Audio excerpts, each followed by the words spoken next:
Bueno, buenas tardes. Domingo 11 de octubre, nueva charla que organizamos con criadores de todo el mundo en el Labrador Retriever Club argentino, en el día de TRACI STINTZCUM del criadero Buttomwood de Estados Unidos, a quien le vamos a dar la bienvenida. También de la misma manera a Jennifer, que va a ser una vez más la que nos va a traducir la entrevista. Bueno, Jennifer, y los saludos para TRACI. Y bueno, como siempre, la primera pregunta ya la sabes de memoria. Okay, well, so now we're going to hand over to you, Tracy, so that you can tell us about how you got started in labs and dogs in general. Okay, well, thank you so much for inviting me to participate in this. I think it's terrific that your club is doing these interviews and sharing the knowledge that so many breeders have. That's been a passion of mine, you know, is mentoring and trying to capture information, you know, from some of the older breeders, especially before it's lost. So again, thank you for that. We got our first Labrador, my mother and I, in 1970. It was a pet. Actually, the dog was a stray puppy that we found, and then when we located the owner, they gave her to us, and it turned out that she was related to Dick and Doll Flip Flop. So anyway, she was our pet for about 8 years until she passed away. And then my mother decided that she wanted to start showing. And so she wanted to get a chocolate male. And so, sorry, there's a fly in here. Swatting this fly. So anyway, she had made some phone calls and got a referral to Nancy Martin. And Nancy Martin told her about a litter of puppies, chocolate puppies. And so she went and got the picked male. Nancy was there and evaluated the litter. And she was able to get the picked male. And so that's how we got started. I went to the shows with her, and then she ended up, you know, getting into breeding and that sort of thing. Still got the fly. Yes. Oh, he's awful. Hay una mosca molestando a Tracy, así que eso es lo que está pasando. Bueno, primero agradece mucho la invitación y dice que es una iniciativa excelente del club, una manera de compartir conocimiento y de capturar información de la gente que ya hace muchos años que están con la raza antes que sea demasiado tarde. Y que ella tiene como una pasión ser mentor, participar como mentor y le importa mucho. Entonces ella cuenta que en 1970 empezó con su madre con un labrador que apareció.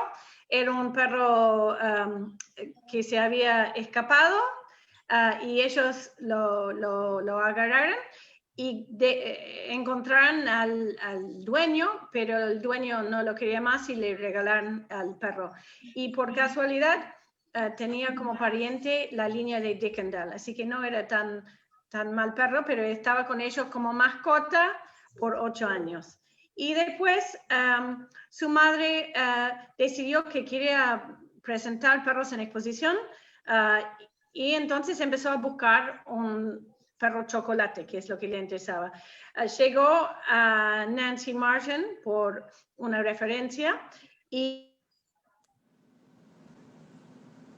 elegir el macho de primera elección de su camada de cachorros chocolates. Y ese perro fue el primer perro con lo cual fueron a las exposiciones. Okay, what was the name of the dog? Of your chocolate our dog? chocolate dog, it was Cinnamon Sam of Windwood. I named him. well, down to you. And did he get his championship? Can you tell us about it? He did. My mother actually had never shown dogs before. She went to handling classes, and it was at a time when there were very, very few chocolates being shown. Nancy Martin and Kendall Herr were the only ones showing chocolates, there were a few other ones, but there were very few. And so it was very difficult to win with a chocolate. But Sam was a very showy dog and a beautiful mover and flashy. And she did get a championship on him. Yeah, she was very proud of that. I bet. Yeah, first dog out, I bet. Cuenta que ese perro, entonces Cinnamon Sam of Windham, que ella eligió el nombre, Tracy eligió el nombre, era la primera experiencia de una exposición. La madre de ella se fue a clases para aprender cómo presentar perros en pista, y en aquel momento había muy poca gente que tenían chocolates. Había Nancy Martin, ella misma, la creadora, y Kendall Herr de Dick and Dell. Y entonces era bastante difícil de ganar con un chocolate, pero lo hizo y él salió campeón. Tell us some more about how you went from there to breeding. Well, then after my mother finished Sam, she decided that she wanted to start breeding. And so she had seen a chocolate bitch that Debbie McKinley, she was Debbie Creer then, had named Fantasy's Ricky Tiki Tava. And she loved that bitch. And so she had asked to be on the list for a puppy, a female puppy from her. And it was some time. And then Debbie did a breeding to Cupro's Live Spark. He was an English import that was with Claire Sedfield. And she was able to get a black female from that litter. And she obviously carried chocolate. And so, you know, when she was old enough, then my mother bred her to Beechcroft Edgewood Tomark. And that was actually a line breeding on Ballyduff Marketeer, because they both had that behind them. Okay, sorry. Después de completar el campeonato de Sam, la madre de Tracy, Ellie, decidió que quería empezar a criar.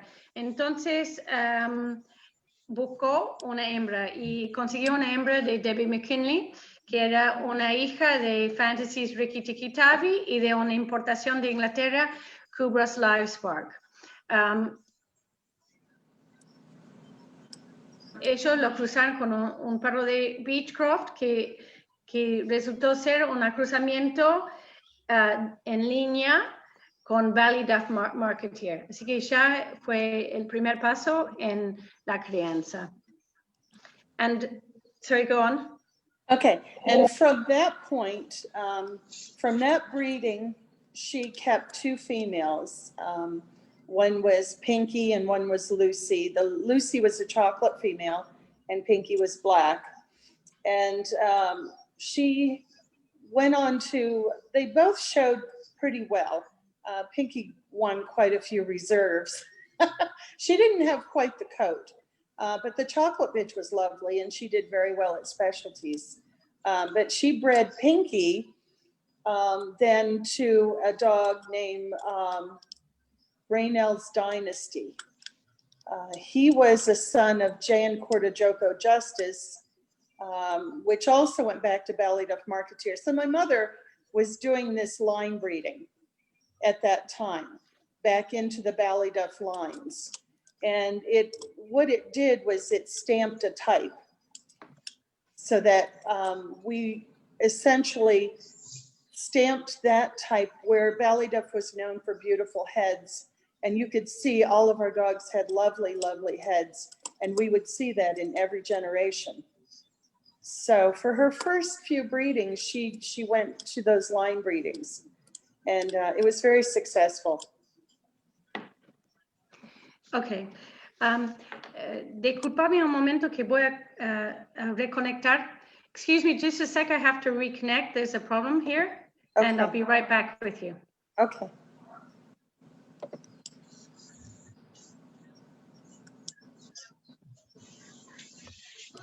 Okay, Good.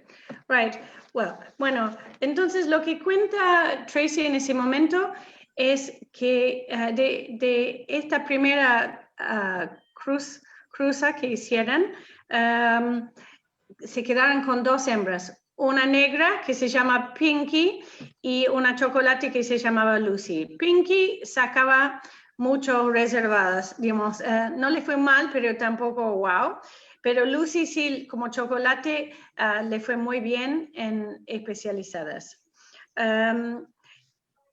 De eso, volvieron a cruzar con un perro que se llamaba Reynolds Dynasty, que también tenía atrás la línea de Ballyduff. Entonces ya en los primeros cruzamientos estaban siempre volviendo a la línea Ballyduff, que hizo un sello fuerte en su línea desde el comienzo y le dio excelentes cabezas que se veía generación tras generación. Okay, caught up. And I just want to add that we did breed Sam.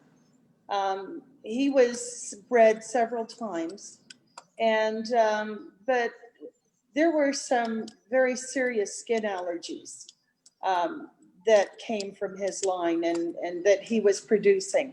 And so, you know, after my mother had bred him to her foundation bitch and gotten a really lovely young chocolate specialty winning bitch who had severe skin allergies, we decided not to continue with him in our breeding program.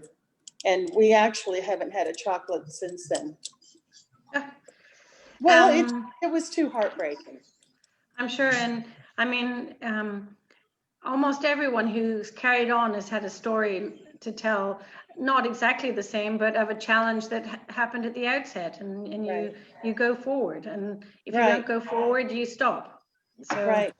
Yep. We just went into the other line and didn't carry on with that one. It was devastating. We had to put her to sleep at 6 years of age from it. Oh, that bad, right? It was that bad. Bueno, cuentan que con Sam, el primer macho que habían comprado, lo cruzaron varias veces y tenían, bueno, la hija Lucy, de lo cual hablamos, que era su hija que ganó algunas especializadas, pero hay que saber que ese perro dio muchos problemas de alergias de piel y en la hija esa perra que ganó especializada también, a tal punto que a los 6 años tuvieron que sacrificar la perra. Era algo que fue muy fuerte, que le dolió mucho, pero entonces decidieron que no iban a seguir más con esa línea y desde entonces no han tenido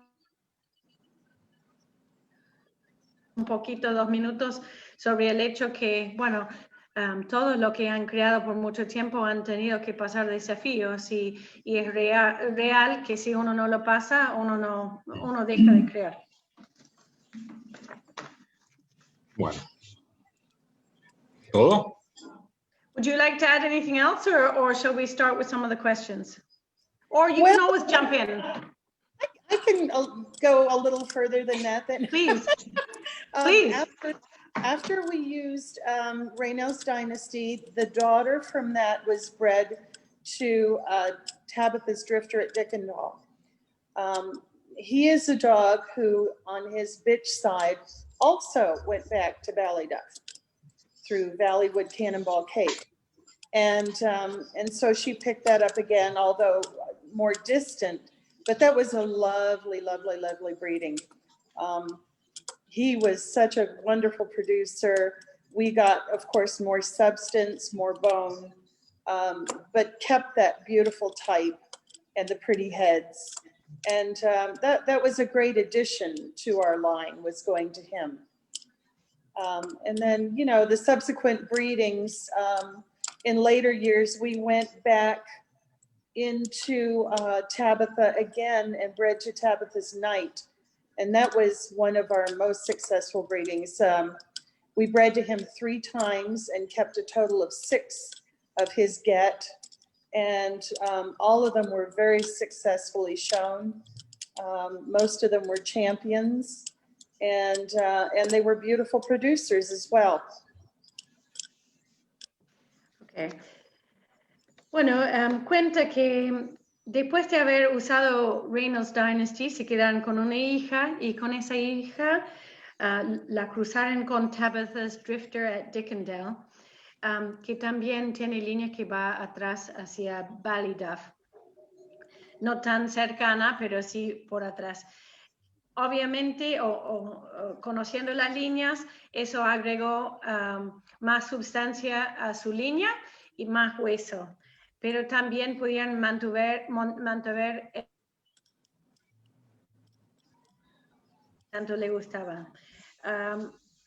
Después volvieron a usar de la línea Tabitha's Night, que cruzaron 3 veces con ese perro, de lo cual se quedaron con 6 cachorros, y estos casi todos cerraron su campeonato y fueron excelentes reproductores, así que eso fue muy importante por sus líneas de cría, ese cruzamiento con Tabitha's. And did you, Tracy, did you keep on going back to Tabitha dogs, or did you ever use any of your own dogs after that? We didn't usually, we weren't able to breed to, we kept stud dogs. We always kept stud dogs, but we weren't able to breed our girls to them because they were too closely related. He's back. So anyway, after that, we bred to Beechcroft Study in Black. You know, going back to that because Mary has line bred on Bally. I'm obviously a fan of line breeding. So Mary's line is all line bred on Ballyduff. And so I bred to Study to improve coat primarily, but it was just a wonderful breeding. After that breeding, life got in the way. My stepfather got Alzheimer's, and we basically stopped breeding and showed very selectively after that for a number of years. Okay. Bueno, yo pregunté si usaba a veces sus propios perros o si siempre salía a buscar un perro de otro criador. Me contaban que ellos se quedaron con unos machos para stud, pero que no lo usaron porque eran muy aparentados a lo que ellos tenían de hembras. Una de las próximas cruzamientos que usaron un perro de Mary Weiss que se llama Beechcroft Study in Black. Study también era criado en línea sobre la línea Ballyduff. Y como dice ella es fanática de usar cruzamiento de line breeding, que eso le ha resultado mucho. En este cruzamiento buscaban mejorar la textura del manto, pero dio unas cuantas cosas excelentes. Y desde ese momento su vida empezó a complicarse. Su padrastro tuvo problemas de Alzheimer's y entonces volvieron a presentar muy podían ir. Hay un pequeño delay con el audio tuyo, Jennifer. Es como que se queda tildada. Perdón, bueno, yo cambié de conexión, pero espero que anda un poco mejor, pero no puedo mejorarlo más. No. Marcelo was just saying that there was a delay with my internet, so I apologize. Oh, okay. But I hear you fine. So okay. he's just delayed. We're fine. Oh, okay. So so how do we get to today from where we were? Well, today, after my mother passed away 2 years ago, and after that, I decided I was going to do one more breeding. I hadn't had a litter in 7 years. And so I had purchased a female because we had no bitches left out of our line. I purchased a bitch who was a granddaughter of one of the study boys. And I bred her to frozen semen that I have on my Stetson, who is Buttonwood Stonecliff True Grit. And I kept 2 girls out of that, and I had them with me. They're not quite 2 years old, but that was my last litter. I'm not breeding anymore. I've retired, and I don't show anymore. I can't run around the ring anymore. But I spend my time judging now, and I still go to shows and ask a handler to show my dogs or get a runner, or, you know, sometimes I'm good for about 2 laps and that's it. So I was okay showing the veterans, but I don't have any veterans anymore. Can you tell me the name of the male whose frozen semen you use? Because I missed it. Oh, it's Buttonwood Stonecliff True Grit. I called him Stetson. He was a very successful show dog and a wonderful producer that I had. He was out of Kendall Hur's dog Dickendall Davron Amigo, and his mother was one of the Tabitha's Night Daughters. And oh, he was a wonderful producer. He really was. He was a multiple specialty winner. He is the dog that produced the bitch, what is her name? She's the bitch who's the mother of Vegas Night Bellamere. Sandemar Highspire, You're So Vain. That's his daughter. And so she was very successful for Sonia from Bellamere Labradors in Poland. And he's... Hang on, let me catch up for a second. Oh, I'm sorry, I'm rambling. Right. And then we heard your clock in the background. Oh, So, yeah. Bueno, yo le pregunté cómo llegamos al día de hoy, desde lo que había hablado. Ella dice que hace 2 años falleció su madre y no habían sacado ninguna cría por 7 años y decidió hacer una más. Entonces, compraron una hembra que es una nieta de Beach Club Study in Black, y usaron semen que tenían congelado de un macho que se llama Buttonwood Stonecliff True Grit, le decían Stetson. Este perro era obviamente cría de Tracy con el prefijo Buttonwood, y era un perro hijo de un macho de Dickendale, que era Davern Amigo, y de Tabitha Knight. Y era un ganador de varias especializadas y el padre de un ganador You're So Vain, que era de si ahora perdí todo lo que escribí, no lo puedo leer, perdón. Dice Tracy que ella ya está retirada de criar, no cría más y no puede presentar ella misma porque no puede correr bien, pero cada tanto usa un handler o un amigo o algo para entrar, y lo que ella está haciendo hoy en día es seguir como juez de la raza.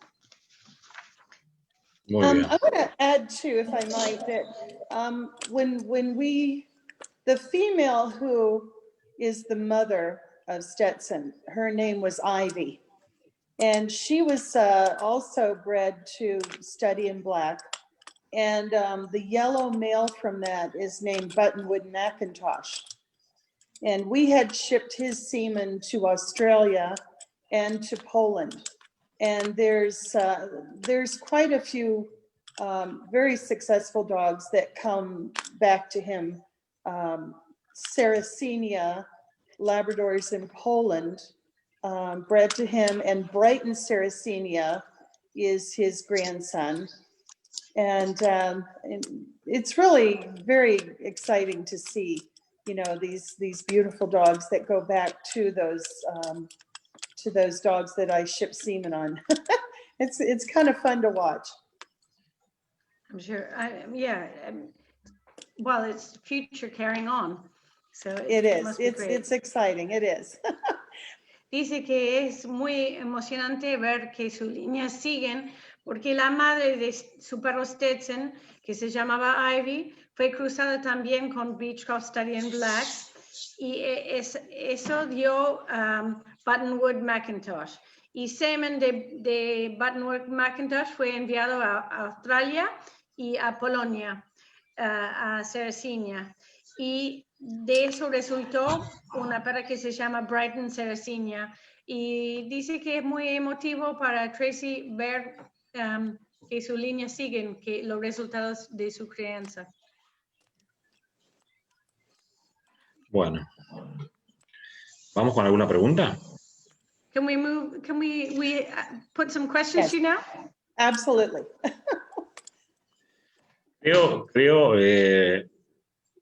adivinar la respuesta, pero me gustaría que ella me diga si realmente cree que para ella como criadora el secreto de los kennel son los vientres o realmente le da la misma importancia también a los machos.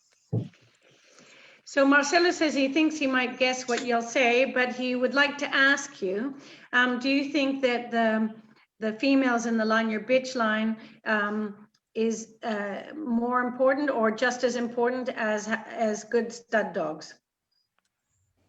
I think the strength in a line is in the bitches. The bitches are the ones who carry on the strength of your line, the genetic traits. You know, Carol Heidel was a good friend of my mother, and she told my mother once that because she had line bred on Ballyduff and she had that foundation and the strength in her bitch line, she could breed to any dog and get something nice because of that strength in her bitch line. I think that's critical. Bueno, lo que cuenta Tracy es que ella realmente se cree que la fuerza de una línea está en las hembras, que son ellas que llevan la línea por adelante. Y su madre era muy amiga de Carol Heidel de Tabitha's, y Carol un día le dijo que por haber criado en línea sobre las líneas de Ballyduff, tenía una línea de hembras tan fuerte que podría usar cualquier macho y seguir teniendo excelentes perros. Bien. A ver, Ramón Ponce León de Perú, ¿qué opinas de que criadores extranjeros vayan y compitan en Estados Unidos?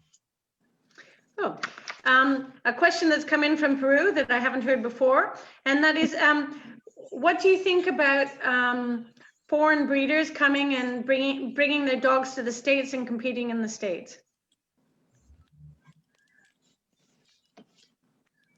Well, first of all, I mean, for me, that's a long flight for a dog. You know, I don't know, but I think it's nice that people in the States get to see these dogs in person. I think that it's wonderful, you know, to be able to do that in today's age. I mean, before we would just look through the Julie Browns and see the picture of the dog, and you would ship your bitch to the dog. You know, sometimes you never even saw them. So I think it's wonderful to be able to see these dogs and watch them move, see what their personalities and their temperaments are. I know some of them have come over and been leased to other breeders here and stayed for a period of time, a year or so. And so breeders here have the opportunity to breed to that dog. And I think that's terrific. You know, as far as just flying in for a show and then flying home and you're on, you know, maybe a 10 or 12-hour flight, I think that's a little stressful for the dog. It's not something I would do. Sure. Yes.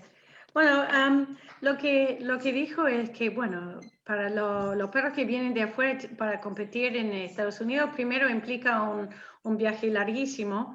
Dice que para ella, si es solamente para competir, es mucho pedirle al perro eso. Pero para los que están en Estados Unidos es fascinante poder ver los distintos perros de distintos puntos del mundo.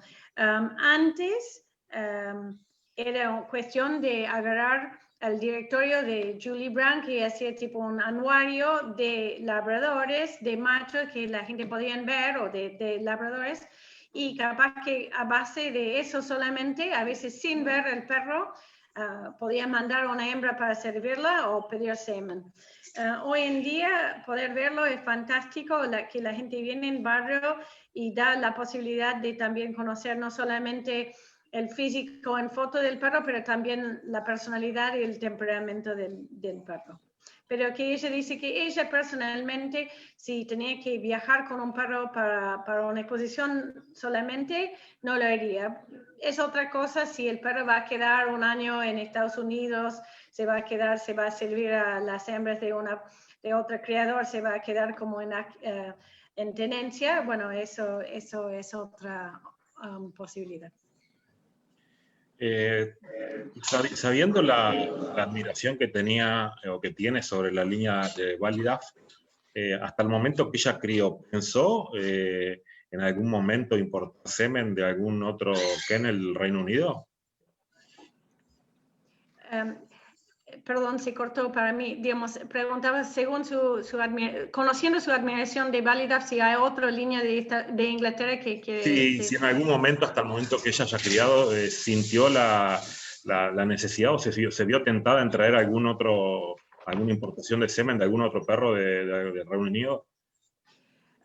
Yes, so Tracy, obviously we're clear that Ballyduff is a line that you admire. Are there any English lines that you were tempted to bring over, or British lines that you were tempted to bring over a semen, or to send a bitch to, or buy a dog from, anything like that? No, we never did that kind of stuff. No, we just, we bred 2 dogs here in the States, and yeah, I don't know. I think that would be really difficult. We were really a pretty small breeding operation, you know, so we only had 1 or 2 litters a year. Sometimes we had none, you know, so there were many that I admired and I would love to have, you know, been able to, but it just isn't something that we did. Okay. Dice que sí, hay muchas líneas que ella admira o que ellas admiraban, pero que como eran un criador chico con 1 o 2 camadas por año y a veces ninguna camada en ciertos años, que no era algo que hicieran. Usaban las líneas de Estados Unidos y bueno, obviamente con mucho line breeding sobre Ballyduff. Claro. Paula Inver, bueno, querida Tracy, encantada de poder verte y escucharte. ¿Cómo evalúas al labrador promedio que vemos en pista en los últimos años?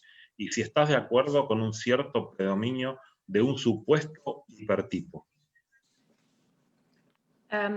So Tracy, Paula Imbert's asking, how do you see the average quality of labs in the US at the moment? And do you think that there's an exaggeration in type?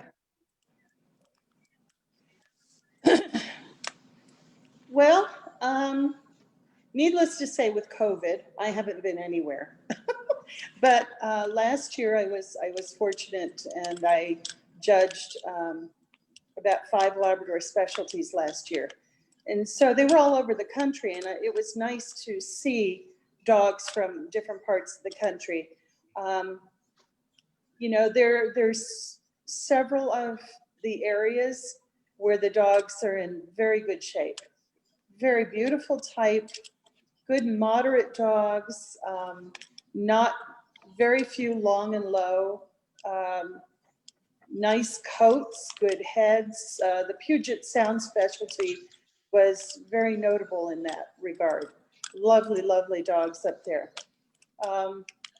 Overall, I mean, like at Potomac and the other shows that I went to, I've been seeing a trend where there's too much depth in the body. The brisket and the rib cage is too deep, and the legs are too short. And sometimes you've got the length of the body still. Coats are an issue sometimes. You know, I've seen some very good ones. We're still seeing some of the longer coats. It's very hard to find a good otter tail. That's troublesome. You know, we've corrected some of the long coat issues, but we need to work on getting that otter tail back in the breed. I think that people don't pay enough attention to heads. You know, I often hear breeders say that a head is not a consideration in breeding because they can fix it so easily, but you can't really fix it if there's not a good one to breed to, you know what I'm saying? So I think that, you know, it is head, coat, and tail, and the head is a very important part of the breed. Okay, could I just ask you to tell me what you said about legs, because I missed it. I think that the leg length is a big problem. Short legs, a very big problem. And I think we need to work on improving the length of leg and having the brisket just come to the elbow, you know, the chest, and fix those proportions, because they're getting so short leg now, it's ridiculous. Bueno, obviamente últimamente con COVID, con coronavirus, ha sido imposible viajar a las exposiciones, pero en el último año ella buscó 5 especializadas y ha visto muy buenos perros en muchos lugares. En particular, la especializada de Puget Sound fue fantástico. En general hay una tipicidad muy linda con perros moderados. No hay tantos perros largos y bajos como hemos escuchado algunos decir, con buenas cabezas. Pero sí, algunos tienen una profundidad de pecho que es desproporcional, con piernas demasiado cortas, y que piensa que es muy importante trabajar sobre eso. Las piernas no deben quedar tan cortas. Han arreglado los problemas de manto, que había mantos demasiado largos que ya se ven menos, pero sigue existiendo. Y lo que le preocupa en parte es que se ve cada vez menos una excelente cola de nutria. Y es importante. Y le preocupa escuchar a mucha gente que dicen que no importa la cabeza porque lo pueden arreglar en una generación, pero lo que dice es que el labrador es cabeza, manto, cola y temperamento, y si uno no presta atención a la cabeza, vamos a tener problemas. Y si demasiada gente están diciendo que la cabeza no importa, no va a existir un macho con una buena cabeza para a dónde llevar las hembras. No se va a poder arreglar si no hay cabezas con lo cual arreglarlo. ¿Ok? Bueno, Paula Inver, otra pregunta. ¿Qué críticas le harías al labrador que se ha desarrollado en los últimos 10 años? ¿Algo que destacar de la estructura, el tipo o temperamento? So what criticisms would you make of labs that have been bred in the last 10 years? And, you know, has the breed tended to us in a certain direction that it shouldn't? For my taste, the dogs are many times overdone, too much substance. The leg length is a really serious problem. The length of body is a serious problem. One too short and one too long. Well, you see them together. I mean, too short legs and too long a body. Yes. Right.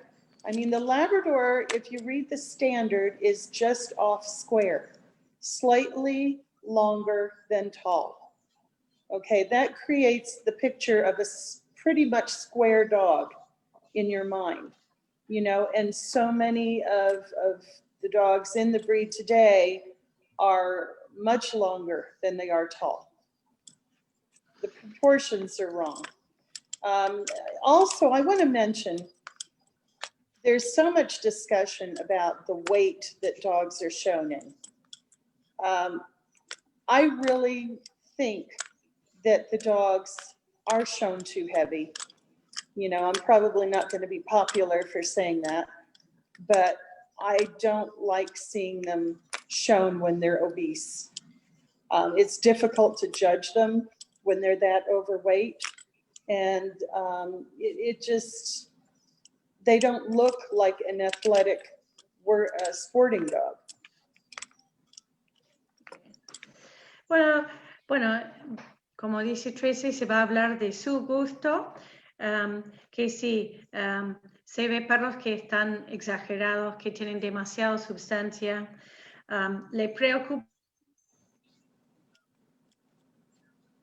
unas cortas y cuerpos demasiado largos. La proporción debe ser casi cuadrado, no alargado. Es muy importante que uno respeta esas proporciones. Está viendo mucho que están incorrectos. Y hay mucha discusión sobre el peso de los perros que están presentados. Ella se cree que muchos están presentados demasiado pesados, llegando a obeso, y como juez es muy difícil juzgar un perro que es obeso, y además no parecen perros atléticos. Esos perros están en el sporting group, deben ser deportistas, atléticos, poder andar, y obesos no lo pueden hacer. Excuse me. Can I add one more thing? Okay. I'm sorry. Are you ready? Okay. Yes, I just something tickling my throat. Go ahead. If I can just say that in the last probably maybe 4 years, you know, sometimes a dog will come along, a popular stud dog, and that dog is prepotent in producing his type, you know, certain characteristics where he produces himself, no matter what he's bred to. And that sometimes has been a detriment to the breed. But in this case, it's been very good for the breed. I've noticed a lot more moderation, shorter body length, better angles, better coats, better heads. And the sire of those dogs is Memo, that Fabian owns. The dog is a wonderful producer, and he has done very good things for the breed to bring us back into a more moderate dog. So I just wanted to say that. I mean, it isn't, the dogs that are incorrect are not everywhere. You know, it isn't rampant with them. And so many people have used this dog, and he's corrected a lot of those faults. So I did want to say that. Okay. Bueno, quería agregar que, bueno, algo que está pasando en los últimos 4 años, porque puede aparecer un perro en stud que es muy prepotente por su tipicidad, que reproduce lo que es él, sin importar quién es la madre de la camada del vientre. Y eso puede ser un detrimento para la raza, pero últimamente ha sido una gran cosa para la raza, porque el perro que apareció que está haciendo eso hoy en día es Memo, que es de Fabián, y ese mismo perro ha hecho muchas cosas, ha corregido muchos problemas en la raza últimamente, así que no es que todo está mal, muchas veces hay buenas cosas que están sucediendo y que no es que se ve que la raza está llena de problemas o de machos que causa problemas, es que es ocasional y hay cosas buenas que pasan como ese macho memo de Fabián y quería marcarlo. Maxi Novo pregunta, bueno, ¿qué colores de labrador le gusta? ¿Cómo los prepara para las exposiciones generales y especializadas? Y si hace, obviamente, los chequeos de cadera y codo. Okay, so now we've got 4 questions in one. Someone sent them all in at once just to complicate my life and yours, or your life more. But first of all, what's your preferred color? Oh, you know, I love them all. I love them all. Obviously, we started with the chocolate. And as I said, it's been many, many years since I had one.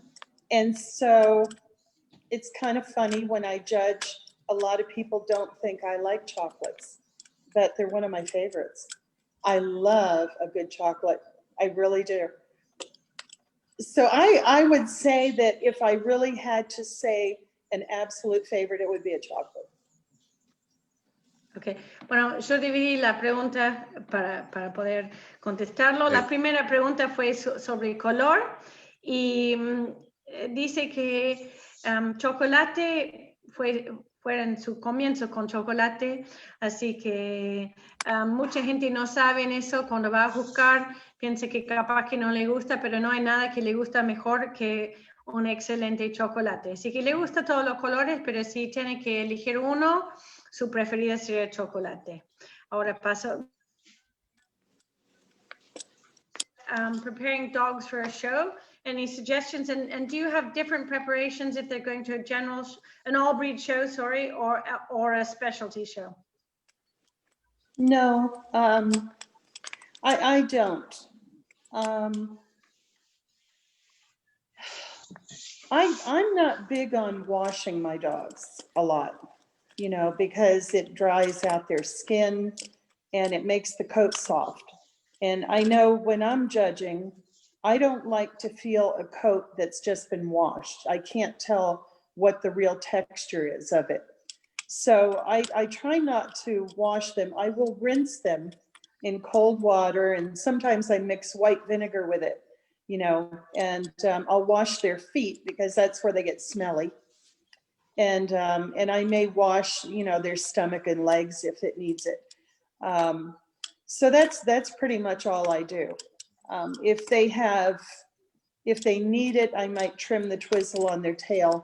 You know, if they don't have a nice wrap on the tail, I'll just, you know, make it into a little point and do a little trimming there. But that's the only trimming I do. As far as showing dogs, some people show dogs differently to all breed judges than they do at specialties. You'll see people hand stacking their dogs as they present them. I prefer to see a dog shown standing naturally, free baited. And I think I don't change the way I show, whether it's an all breed judge or not. I show the dog as it looks its best, and the judge will just have to deal with it. Okay. Bueno, ella dice que hace la misma preparación siendo para un especializado o para un general.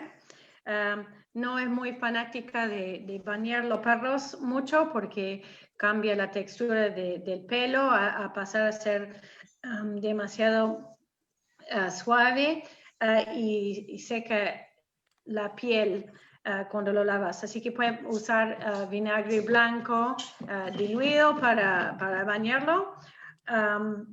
No quiere que se pueda sentir la textura del pelo como debe ser.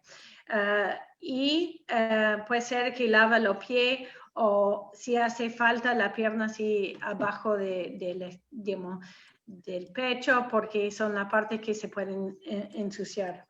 Con respecto a tijeras, únicamente toca la cola, si hace falta la punta de la cola, si no tienen un buen, si la cola no está bien envuelto, intenta generar eso sacando la puntita de la cola. Dice que hay gente que presentan de manera distinta según si es un especializado o si es una exposición de toda la raza, pero ella cree que la mejor manera de presentar sus perros es en baiting, y ella quiere que sea así, no es que posiciona los pies del perro, de su perro, y ella dice que básicamente presenta su perro de la manera que se ve mejor. El juez va a tener que verlo así y tratar con lo que se ve. Eso son sus secretos. Okay. Max Guzmán. Bueno, hola desde México. Me gustaría saber si ella cree que la fuerza genética en la sangre se hace mediante consanguinidades o puede tener fuerza también con cruzas abiertas. So we have a question for you from Mexico, and he's wondering, do you think that strength in breeding comes from using line breeding, or do you think you can achieve it with outcrosses? Well, for my own experience and taste, I preferred line breeding. But I've seen other people who don't line breed, and they're very successful at it. So I think a lot of people breed type to type, and I think that's a good method. I really do. You have to have a good eye, obviously, and be able to recognize the type and the features, that match your bitch. So I don't think there's anything wrong with it. I just personally had more experience in line breeding. The outcrosses that I did, I went to a dog that had the traits that I needed in my bitch, and I did not want to breed to a dog that was going to change her otherwise. Bueno, para su gusto, el line breeding siempre le ha servido. Y dice, pero que sin embargo hay mucha gente que ella ha visto que han sido muy exitosos usando outcross. Entonces es cuestión de buscar lo que...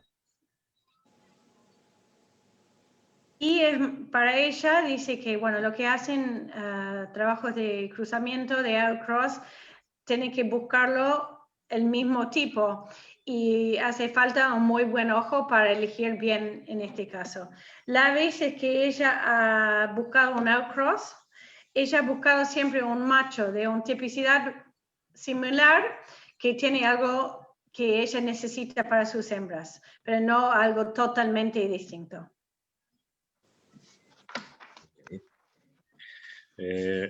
Elizabeth Arseno, ¿qué me puedes decir de estos labradores con angulaciones exageradas y unos cuerpos que parecen osos? Well, you have a question now. What can you say about these exaggerated labs that we see now, or that are out there, that look like bears, basically?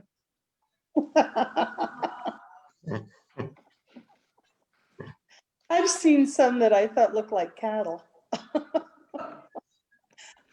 Don't say that.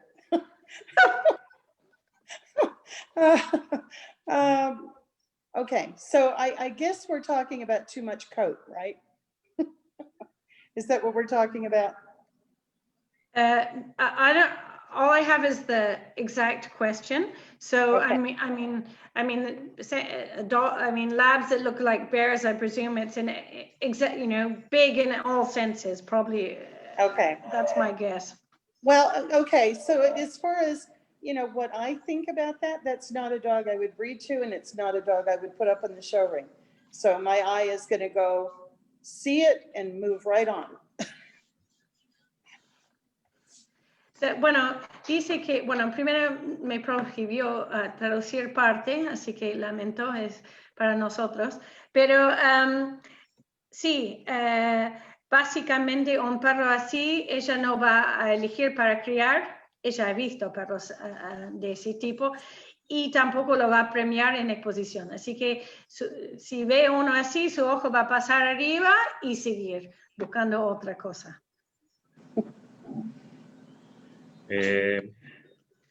¿Queda ella, cuando, hasta el momento que crió, cómo era el trabajo de selección de cachorros? Si tenía que quedarse con alguno, en qué momento lo hacía y en qué se fijaba y cómo era eso, como para que cuente si en qué semana tomaba la decisión final para quedarse, o, en fin, eso.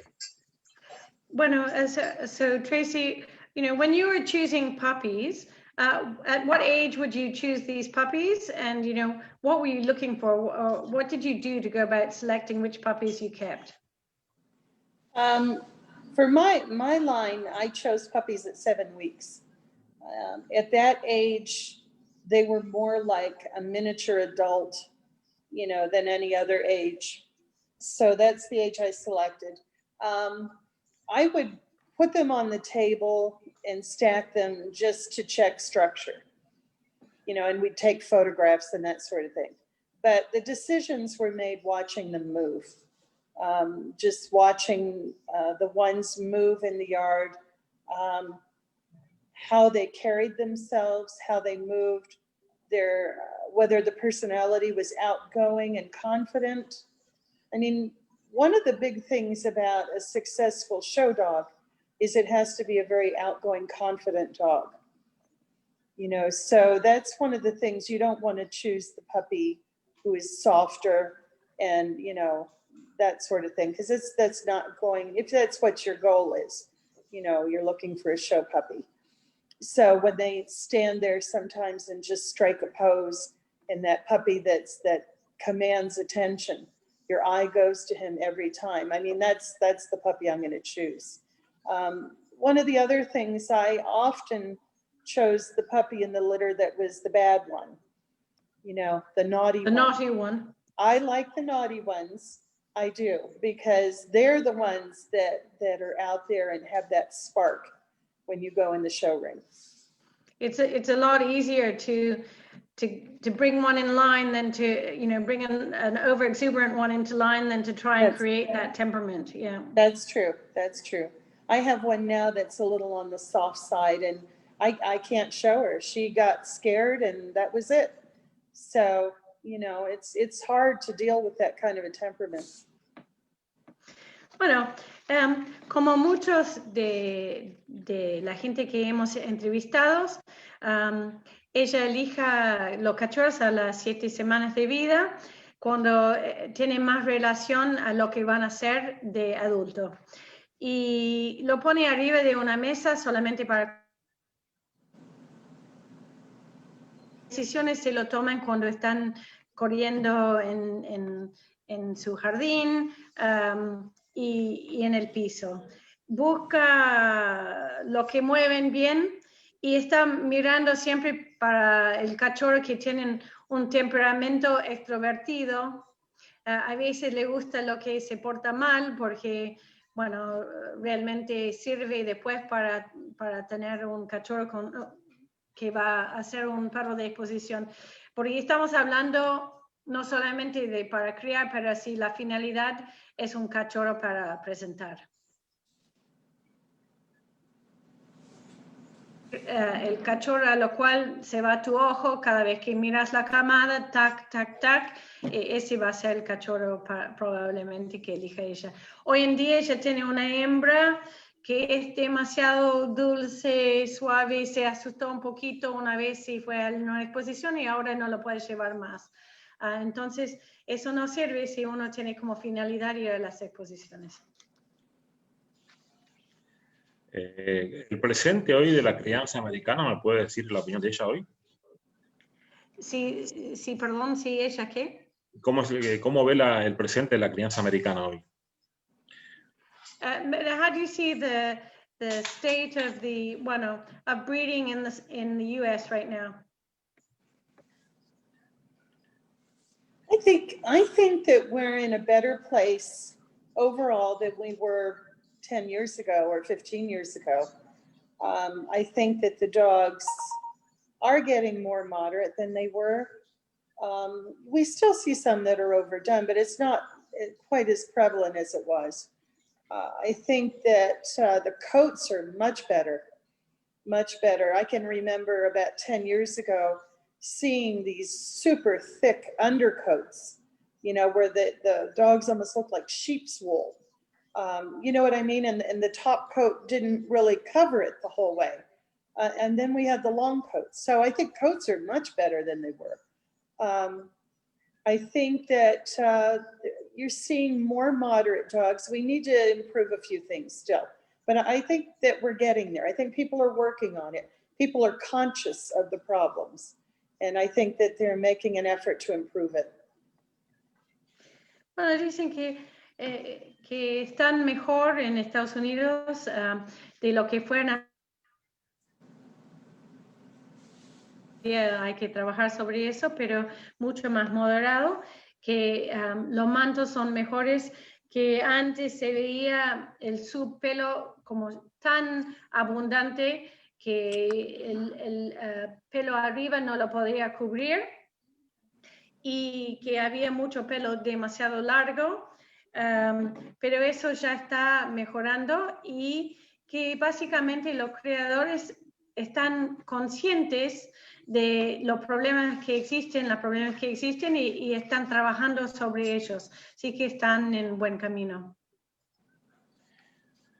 Preguntarle si bien sabemos, como ella dijo, que solamente era una criadora de tener pocas camadas al año, en cuanto a lo que es temas genéticos y de salud, ¿se permitía usar algún perro que sea carrier o solamente a todo lo que sea clear en cuanto a patologías, ¿no?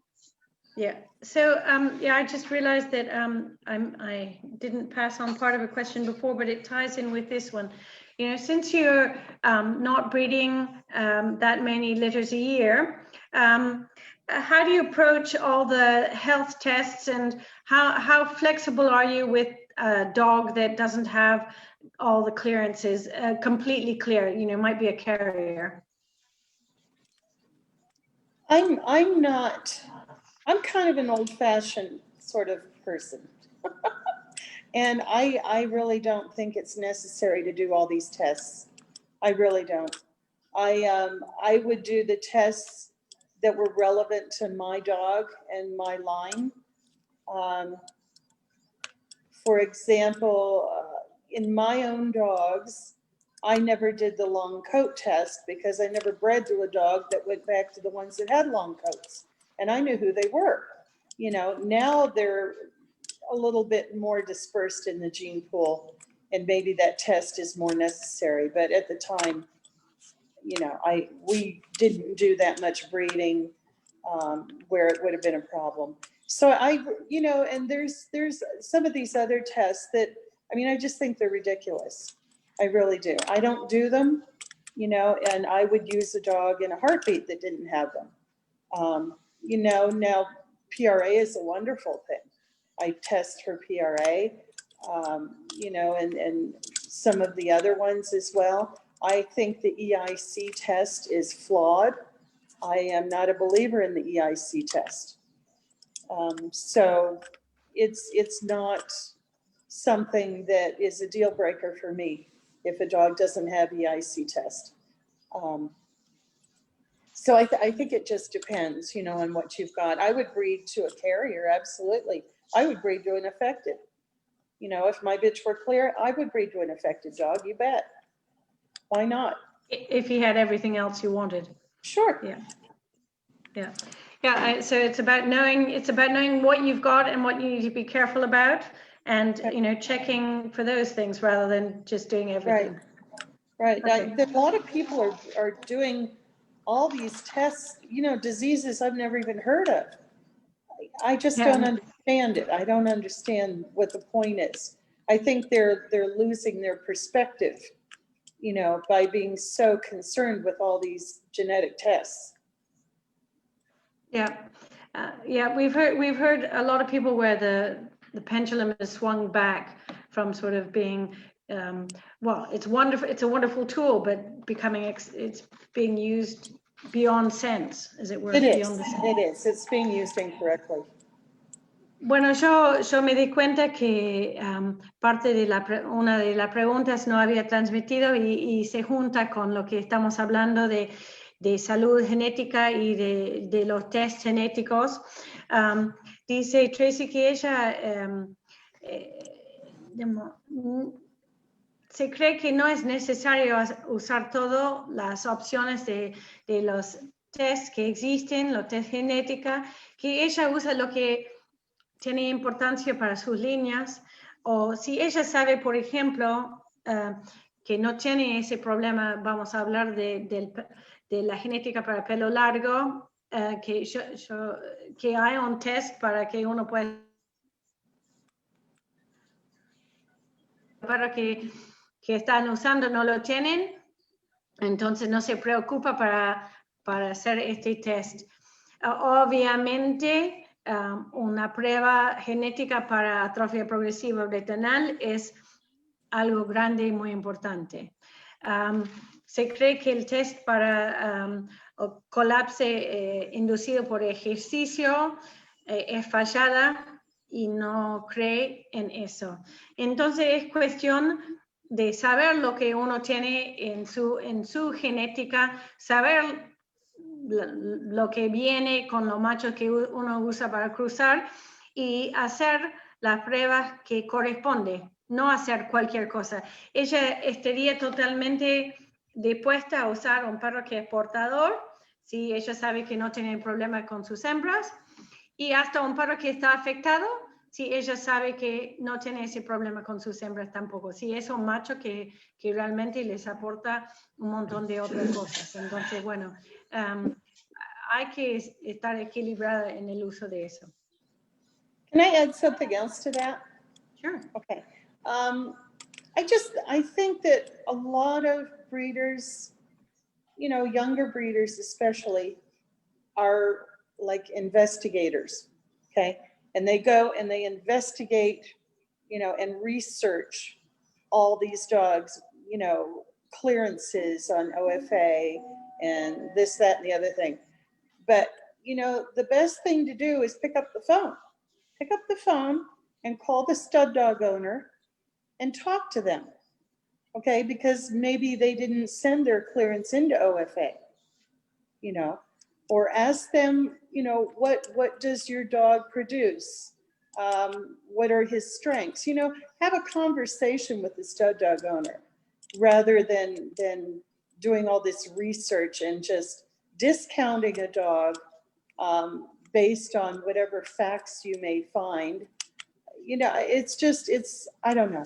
It bothers me. It bothers me a lot that people don't communicate more in person, you know, that they use this computer for everything. Tell my kids about that. I told you I was old-fashioned. Yes.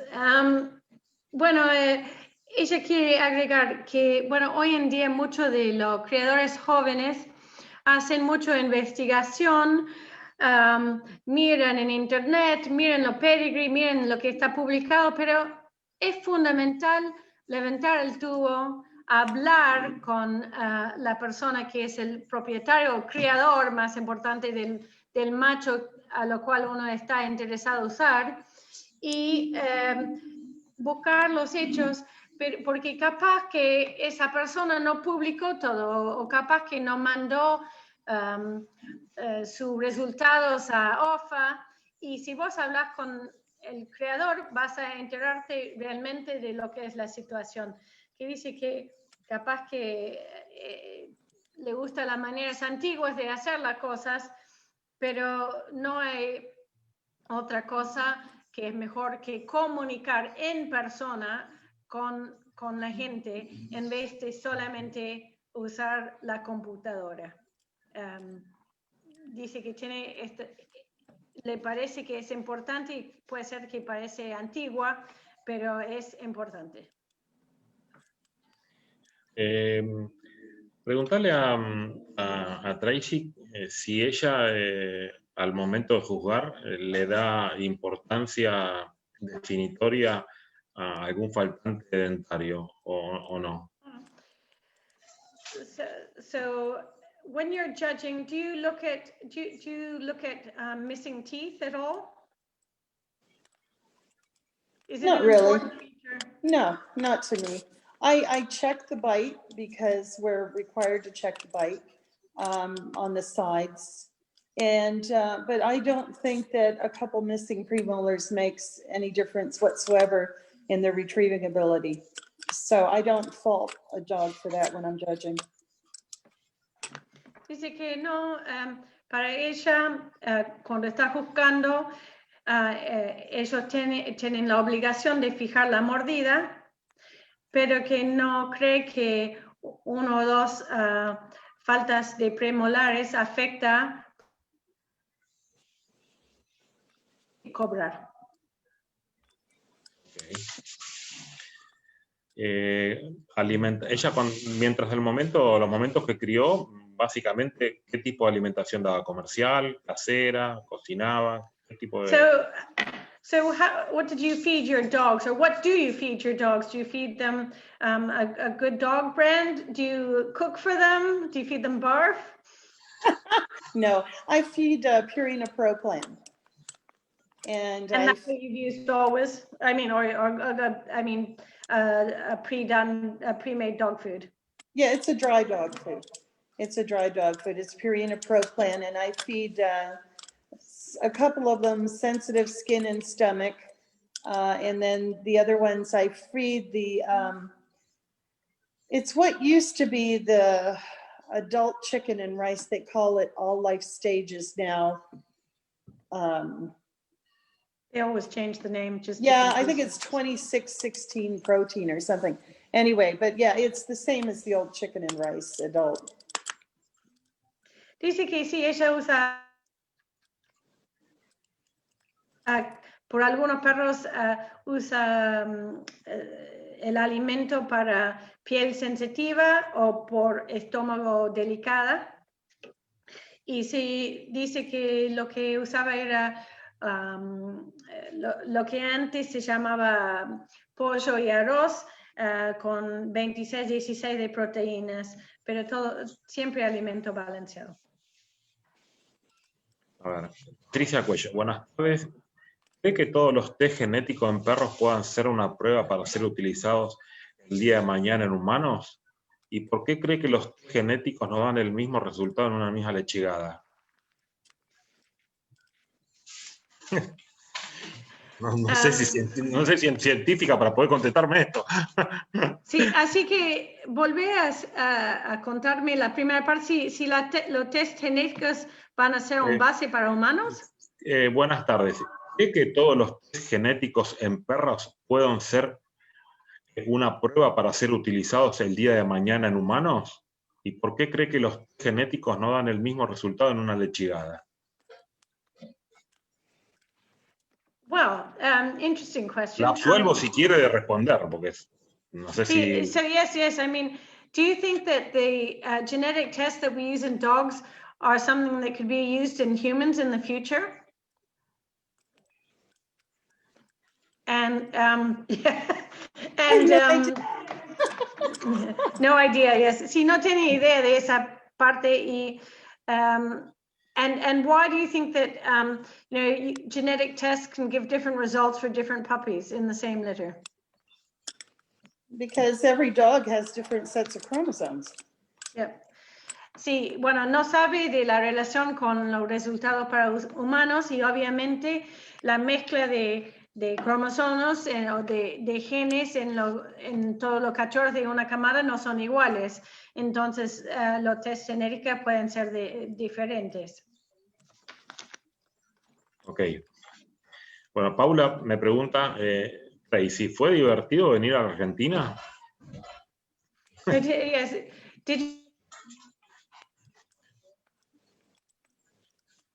Repetile que se tildó. You're going to have to repeat that for me. You kind of paused there for a minute. Did you have fun when you came to Argentina? I had a great time. I had a wonderful time. Yeah.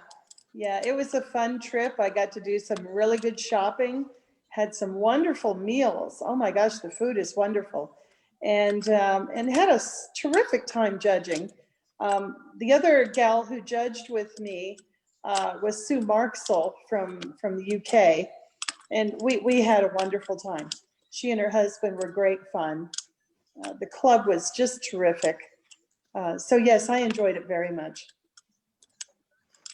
Sí, lo pasó muy bien cuando vino. Un montón. La comida era excelente. Disfrutó un montón juzgar. Vino otro juez que vino de Inglaterra, Sue Marksell, y su marido, lo pasó bien con ellos y el club la trató muy bien, lo pasó muy bien. Jennifer, te pasé una pregunta por WhatsApp a tu teléfono que es en inglés de una criadora que estuvo con nosotros. No sé si, a ver, ¿te llegó? Sí. Questions come in English. So it says, can you describe broken pasterns and talk about if food contributes to them? Oh, you mean when they're down in the pastern? I presume. Yes. Okay. I've never had the condition. I've never had any experience with it. So the only thing that I can offer is what I've heard from other people. And a lot of people will say that it's sometimes growth related, and that if the dog walks on pea gravel, it helps to strengthen the pastern. I've heard those things, but I've never had a dog that had it, so. Bueno, digamos, la pregunta es si tienen corvejones quebrados, y bueno, quebrados no de quebrar el hueso, pero de quebrados, y ella no tiene experiencia en eso. Sí ha visto, ha escuchado de otros criadores que se puede mejorar según la superficie sobre lo cual le hace hacer ejercicio, sobre tipo piedritas finitas tamaño arvejas. Corvejones no, perdón, rodillas, así que perdón. Pero ella nunca tuvo experiencia con eso. Por lo que hemos escuchado en las últimas charlas, muchos creadores nos han dicho del mejoramiento y el avance de la crianza en Estados Unidos del color chocolate. ¿Por qué piensa que es tan difícil o cuesta tanto equiparar el nivel de colores, el nivel de perro, digamos, en cuanto a calidad, cambiando el color de manto, ¿no?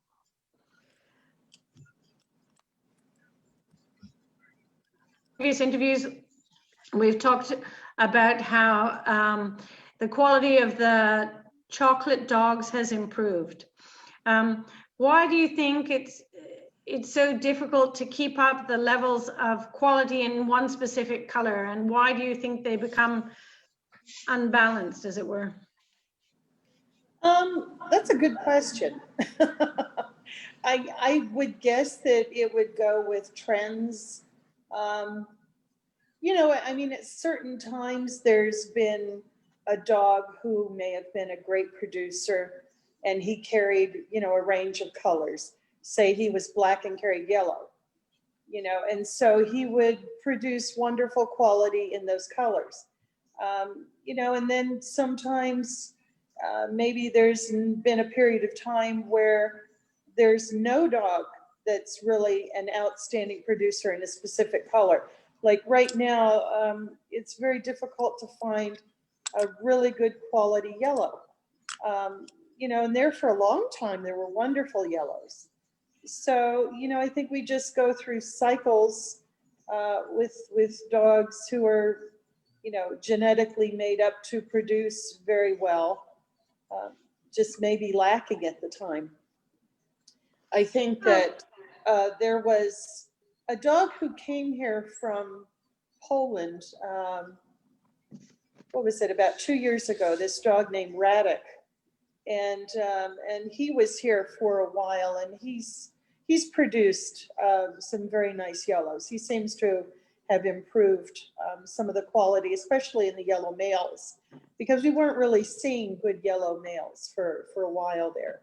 So yeah, but it does happen. It seems to be, you know, cyclical. So yeah, I think that's well, your answer.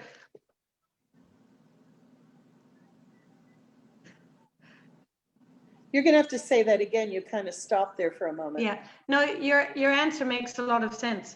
I hadn't thought about it like that. It's interesting. Bueno, lo que dicen que es cíclico, probablemente, digamos, es una buena pregunta y probablemente tiene que ver con los excelentes reproductores del momento, que puede ser un negro solamente portador de amarillo, así por lo cual no sería excelente chocolate saliendo en ese momento si ese reproductor está usado mucho, o puede ser un perro amarillo que no está cruzado con perros que van a producir chocolate, obviamente. Y en este momento no hay perro sobresaliente amarillo, por lo cual hay una falta de calidad en amarillos. Pero es cíclico, no creo que tiene que ver con otra cosa que eso. Y dice que hoy en día, o hace 2 años, vino un perro de Polonia, que se llama Radek, que es amarillo y ha producido muy lindos machos, pero muy lindos amarillos. Así que va en mano con los reproductores que están afectando mucho a la crianza. Bueno, la última pregunta, ya estamos en la hora y media de charla, como siempre, agradeciéndole el tiempo a Tracy, básicamente el consejo que le daría a todos los que están involucrándose en la crianza nuevamente, o la crianza canina, ¿no? Básicamente de la raza. So Tracy, thanks again so much. We've been going for an hour and a half, believe it or not. And, oh my God. I hope we haven't delayed your dinner too much, but my husband's making mine right now, so I'm thrilled to be translating on Sundays because it means I finish and dinner's ready. Our last question is, what advice would you give to either new people who are starting in the breed or people who've been in the breed for a while, and what would you suggest we all do? For new people starting in the breed, I would suggest that they find a mentor. I think that, you know, I started the Labrador Mentors group on Facebook because a lot of new people didn't have mentors and they don't read books, and they just, you know, had no resource to go to other than other inexperienced people, and they were getting the wrong messages. So I think, but you know, over and above that, there's no substitute for having someone physically that you can go and sit with and visit with and talk to, and go to them for information and advice. I think that that's imperative. And the other thing is I think it's really important to use these platforms to talk to a lot of the old-time breeders who are getting ready to retire. You know, they have a lot of information to share, and it could very well be lost if it's not gathered and preserved. You know, so I think that's important too, to do these type of things, you know, and different groups and interviews and that sort of thing as well. But, you know, for the new people, they need to get someone to go and sit with at the dog shows and go and talk to and visit their kennels and, you know, that sort of thing. There's just nothing that will take the place of that. Okay, just before I translate it, could I just ask you when we finish to go onto the comment section of this talk and put a, you know, the Labrador Mentor Group name there for people to reach out to? I will. Yes, I will. Okay. Thank you. That'd be great. Bueno, para la gente que están empezando con la raza, lo fundamental es conseguir a alguien que te pueda ayudar como mentor. Ella es, Tracy es fundador del Labrador Mentor Group y yo le pedí que después que terminamos que ella entre en el sector de comentarios de la charla para poner el link para que cualquiera que quiera entrar puede llegar a eso. Dice que mucha gente que están empezando hoy en día no leen los libros, entonces lo único que tienen es que charlar con otra gente en la misma situación y reciben los mensajes no adecuados y el conocimiento no adecuado. Entonces es importante, pero no hay nada que puede reemplazar el beneficio de físicamente juntarse con otra gente que sabe más, visitar otros kennels, conocer criaderos distintos y tener a alguien con lo cual te puedes sentar en una exposición que te va a informar y aconsejar para lo que estás haciendo. Dice que es muy importante que hoy en día usamos esta plataforma como es esta charla para poder juntar el conocimiento de la gente que han estado muchos años en la raza y que capaz que están a punto de retirarse y todo este conocimiento se va a ser perdido si no lo guardamos nosotros. Okay. So I want to say thank you very much for asking me to do this. I'm really honored. I think your club is doing a fabulous job in teaching your members and educating people. And I want to say hello to all my Argentine friends. And it was wonderful to do this. Thank you. Bueno, antes que vos pudiste hablar, Marcelo, que ya sé, seguro la ibas a agradecer, ella quiere agradecer por la invitación para venir acá. Quiere decir que se siente muy honrado haber sido invitado y que el club está haciendo un trabajo fantástico educando a todos sus socios y bueno, y obviamente a todos los que nos están escuchando. Así que pienso que está muy agradecida. Bueno, muchas gracias Tracy, muchas gracias Jennifer, y bueno, nos estamos viendo la próxima semana, que creo que es el final ya llegará información para toda la gente que nos sigue. Bueno, y Tracy mando saludos a todos sus amigos en Argentina. Y bueno, Tracy, so Marcelo wants to say thank you so much for joining us and for giving us the benefit of all your knowledge. We really enjoyed it, so thank you very much. Thank you. Thank you for having me. Chao, Tracy. Bye-bye. Chao, chao. Chao, Jennifer.